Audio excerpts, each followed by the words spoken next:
Saya akan kutip satu hadis dari Bukhari Muslim, hadis sahih. Diriwayatkan oleh sahabat Nabi yang bernama Anas bin Malik. Kata Rasulullah SAW,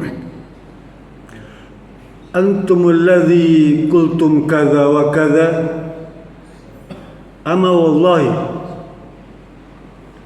inni lahsyakum lillah wa atqakum lahu, walakinni asumu wa aftir wa usalli wa arqud wa atazawwaju nisa, faman raghiba an sunnati falaysa minni."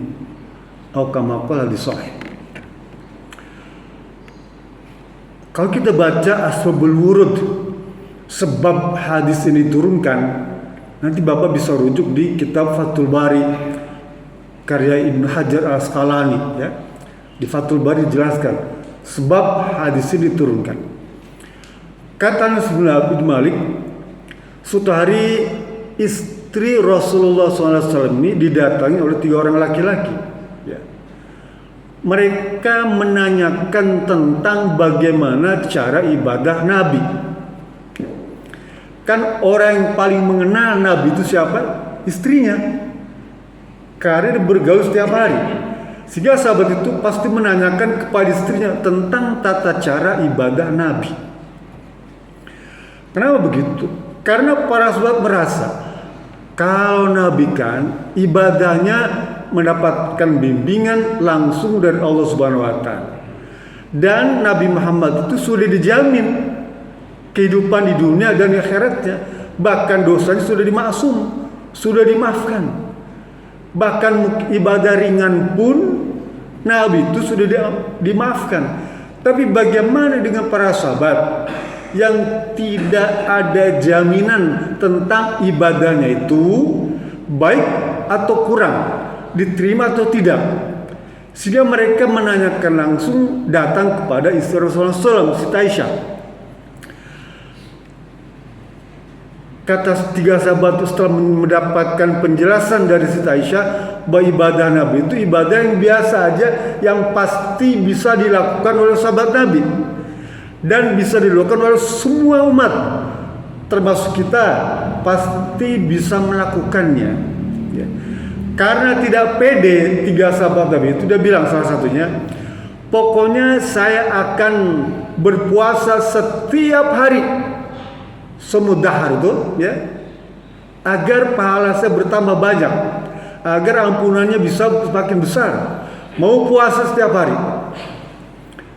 Kata sahabat yang satu lagi, pokoknya saya tidak akan tidur malam, mau sholat malam sepanjang malam, terus agar ampunannya besar, pahalanya banyak. Dan yang ketiga, pokoknya saya tidak mau menikah, mau ibadah terus, nggak takut terganggu kalau menikah, mau ibadah terus. Kemudian tiba-tiba datang Rasulullah SAW. Setelah selesai obrolan itu, Rasul muncul, datang menemui Siti Aisyah. Aku dengar kalian berbicara tentang apa? Tentang ibadah, katanya. Lalu Rasul berkata, "Antumul ladzi qultum kadza wa kadza?" Apa benar kamu itu tadi ngomong begini-begini? Tuh, mau sholat sepanjang malam, mau puasa setiap hari, nggak mau kawin-kawin, mau ibadah aja tuh. Iya, dia bilang Rasulullah. Lalu Rasulullah ngasih tahu, ya, amma Allah, nih tolong catat ya, kata Allah, demi Allah, ya, ini ahsyakum ilallah, ya, sesungguhnya aku ini orang yang paling takut kepada Allah Subhanahu wa taala.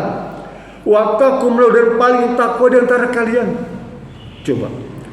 Inilah syakum ilallah. Saya ini orang yang paling takut dengan Allah Subhanahu wa taala dan paling takwa pada Allah di antara kalian. Oh, sumpah Pak Nabi itu, ya. Walakinni asumu aftir. Tetapi kalian tahu nggak? Saya puasa, tapi juga saya berbuka. Artinya ada hari yang berpuasa, ada hari yang tidak berpuasa. Nah, Saya sholat malam selalu, tapi juga saya tidur. Gak sepanjang malam sholat terus, saya tidur. Saya juga beribadah terus, tapi juga saya punya istri. Saya menikah, ya, berumah tangga. Ketahuilah sahabat itu, barang siapa yang menyelihi sunnahku, ya, maka dia bukan umatku. Jadi maksud hadis ini, ibadah itu tidak boleh berlebih-lebihan.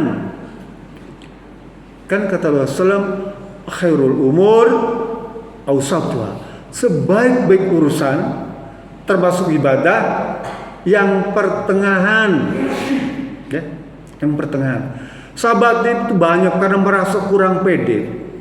Pernah suatu kali Rasul ke masjid di Madinah tuh, Bapak kalau nanti ke Madinah tuh di Raudhah tuh, ya, kan dulu masjid Madinah kecil Pak, nggak sebesar sekarang, cuma lingkungan Raudhah itu saja tuh, ya, Raudhah, kemudian apa tuh tempat azan tuh, belakang ada asbab sufa, ada tiang-tiang tuh Pak, namanya ustuana.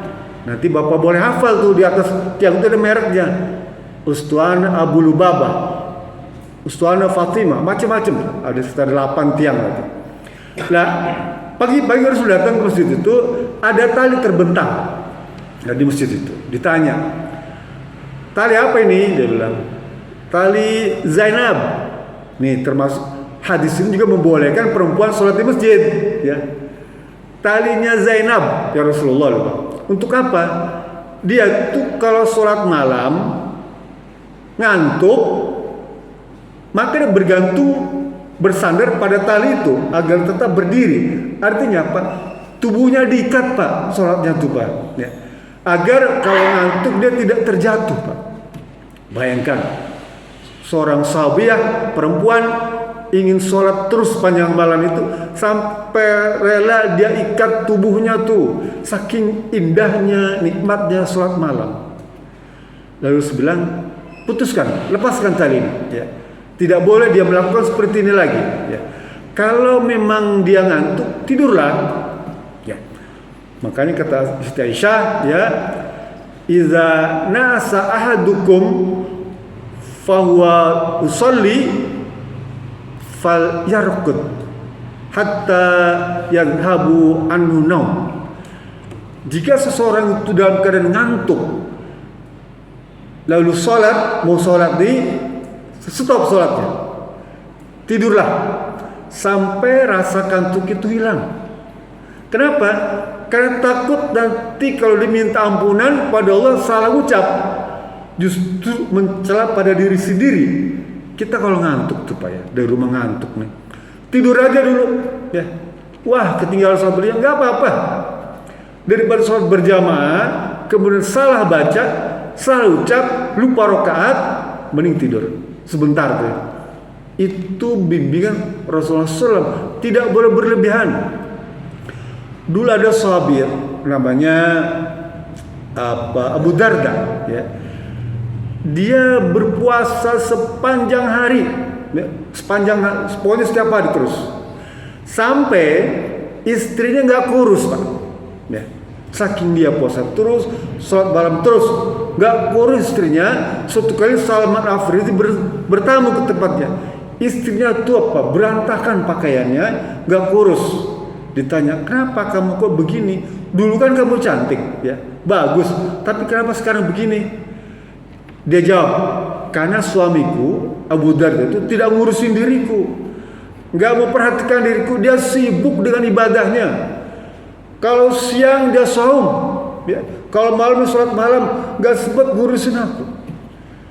Kemudian dinasihatin tuh Pak sama Salman Al-Farisi, jangan begitu Abu Darda, itu istri kamu, jangan fokus urusan ibadah aja, perhatikan istri kamu juga, kan istrimu juga itu merupakan amanah yang Allah berikan kepadamu, dan itu menjadi bagian rangkaian ibadah kamu. Coba tuh Pak, nasihat sahabat Pak, ya.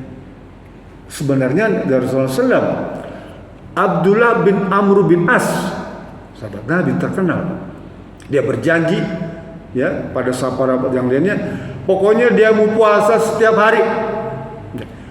berita ini terdengar pada Nabi. Dipanggil, apakah betul kamu ingin berpuasa setiap hari? Ya Rasulullah. Jangan, nggak boleh begitu. Ya, kamu nggak akan sanggup. Bener deh, nggak akan sanggup bertahan lama. Paling beberapa bulan aja. Ya. Puasa 3 hari. Ya. Ayyamul Bid 13, 14, 15. Dia menolak, ya Rasulullah, saya masih sanggup. Kalau gitu puasa Senin Kemis, ya, seminggu 2 kali, berarti 8 hari satu bulan. Dia bilang, ya Rasulullah, saya masih kuat, ya, masih kuat. Puasa kalau gitu pertengahan awal bulan, pertengahan bulan, akhir bulan, ya. Ya Rasulullah, saya masih kuat. Kalau gitu puasa Nabi Daud selang sehari, ya, hari puasa besok enggak, puasa lagi besoknya enggak, terus begitu. Jadi 1 bulan itu 15 hari. Baik kalau gitu saya akan laksanakan ini. Udah nggak ada lagi, dia bilang. Sudah nggak ada rekomendasi lagi, rusul keringanan lagi untuk engkau puasa Nabi Daud selang sehari. Dan itu dipraktekkan, ya. Sampai Rasul meninggal wafat tuh dia masih melaksanakan itu. Tapi ternyata betul apa yang Rasul sampaikan. Abdullah bin Abi As tidak sanggup meneruskan saumnya itu, Pak. Nabi Daud, puasa Nabi Daud itu tidak sanggup diteruskan. Sampai dia berkata di depan para sahabat, kalau sekiranya dulu saya ikut nasihat Rasulullah SAW, tidak akan begini menderita. Kenapa? Puasa Nabi ini setiap hari tidak semua orang sanggup, bahkan mendatangkan madarat seperti halnya sahabat Nabi. Sekelas sahabat Nabi melaksanakan puasa Nabi Daud mungkin bertahan setahun, kesananya nggak sanggup, Pak. Dia bilang, kalau sekiranya saya ikut nasihat Nabi nggak akan menderita seperti ini. Badannya kurus kering seperti apa tuh, panah, Pak, seperti busur panah. Karena dia puasa setiap hari. Jadi kita mungkin enak segala macam fasilitas ada, ya, makan banyak, bergizi banyak, ya, bisa sekalipun malam puasa tuh, siang puasa, malam bisa makan rewong, ya, dari mulai buka terus malam kenyang, siang cukup. Di Arab zaman dulu susah makan, Pak. Para sahabat tuh perutnya itu ganjil batu. Dia puasa lagi, maka nggak tahan.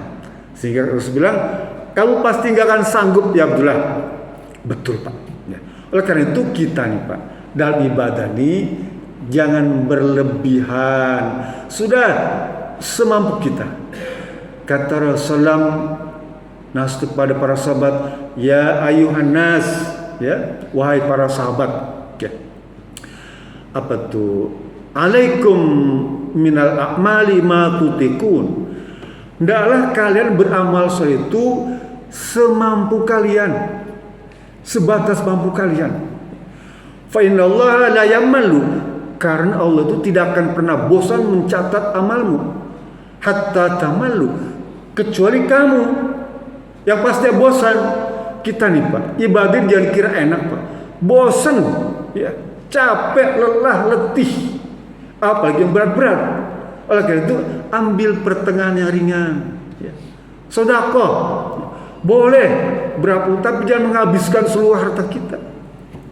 Salat malam yang disunahkan aja, ya, katakanlah ada yang 11, ada yang 13 rakaat, tuh ambil itu. Salat syukur wudu, salat tahajud, ya, salat hajat, salat istikharah, salat taubah, salat witir. 13 rakaat cukup. Udah, sambung lagi kalau beliau subuh, salat subuh, itu udah cakep, Pak. Sambung duha, nggak usah banyak-banyak, sekalipun boleh. Ibadah ini tidak ada batasan, Pak. Yang namanya sholat sunnah ini berapapun Bapak mampunya boleh, ya. Namanya sunnah, ya, sunnah. Tapi ingat fisik kita, kemampuan fisik kita. Bahkan Rasul ajarkan nih, Pak, setelah sholat malam tuh disunahkan untuk tidur sebentar, 5 menit 10 menit tuh. Sampai Nabi tuh, ya, karena belum tidur di rumah, dia gogoleran tuh di depan mimbar di Raudhah tuh, dia gogoleran, ya, gogoleran itu termasuk sunnah juga, dapat pahala. Kalau Bapak mau nih dari rumah nih atau sholat malam tuh, ya, sambung di masjid kurangnya tuh, ngantuk tuh, Bapak boleh gogoleran di depan mimbar atau di situ. Cuma kalau begitu menjelang keempat bangun, jangan keterusan tidur gitu ya. Nanti diusir DKM kan gitu ya. Boleh. Maksudnya apa? Maksudnya supaya sholat subuhnya itu fresh lagi ya. Jangan nyambung terus sholat, tidak. Artinya apa? Ada waktu jeda untuk istirahat ya. Dan sebaik-baik amal, Rasulullah khairul amal adwamu wa in qalla. Sebaik-baik amal itu yang kontinu dikerjakannya, yang terus-menerus dikerjakannya sekalipun sedikit. 2 rakaat kalau rutin, salat malam dia 2 rakaat aja tuh rutin dikerjakan ya. Tapi itu lebih baik dibandingkan Bapak mengerjakan sholat malam sepanjang malam tuh 100 rakaat lagi itu stop ya, jangan. Atau puasa misalnya, puasa Nabi Daud ya, sebulan 2 bulan begitu stop. Mending puasa Senin Kemis, nyantai. Senin, seminggu 2 kali itu Senin Kemis dan rutin dikerjakan sampai ajal. Nih kata Rasulullah, sampai ajal memisahkan ibadah kita. Bukan karena kita malas. Dan kalau kita sakit atau bepergian, kalau kita sudah terbiasa dengan amal tadi itu yang itu, sekalipun kita sakit, Allah tetap memberikan ganjaran pahala seperti pada waktu kita sehat. Ya, Allah berikan gitu Pak. Jadi sekalipun kita sakit atau bepergian, Allah tetap ngasih ganjaran kepada kita seperti kita sehat dan mukim. Beruntungnya orang yang mengerjakan ibadah adwamuhu wa in qala, continue sekalipun sedikit. Mudah-mudahan kita semua diberikan kemudahan untuk melaksanakan ibadah ini ya, yang continue sekalipun jumlahnya sedikit. Itu saja. Assalamualaikum warahmatullahi wabarakatuh.